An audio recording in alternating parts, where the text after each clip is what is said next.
Телевизор, холодильник, журнальный столик и удобные кровати. В этих комфортных номерах будут жить особенные постояльцы – ингушские врачи, которые оказывают медицинскую помощь больным с коронавирусом. Администрация отеля позаботилась не только об удобстве, но и безопасности здоровья медиков, стоящих на передовой в борьбе со смертельной инфекцией. Проводим дезинфекцию с применением хлорного раствора «Бриллиант Миг». Есть у нас маски, перчатки, растворы, сами приготавливаем антисептические растворы для проведения, и сами специалисты, наши работники сами все это проводят.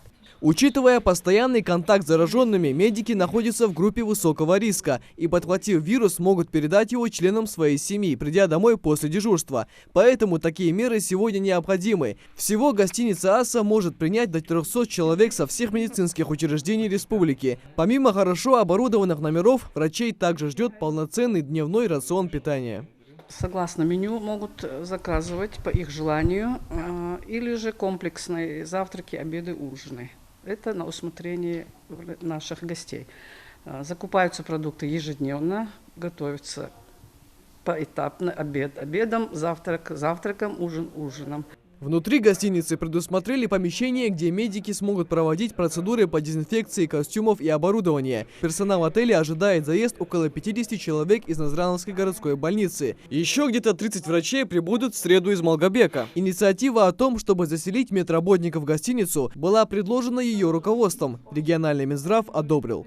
По мере того, как мы узнали, что происходит во всем мире, даже в Российской Федерации и в нашей республике, мы предложили Минздраву нашу гостиницу под размещение врачей, больных, по согласованию с руководством Магушковым Русланом.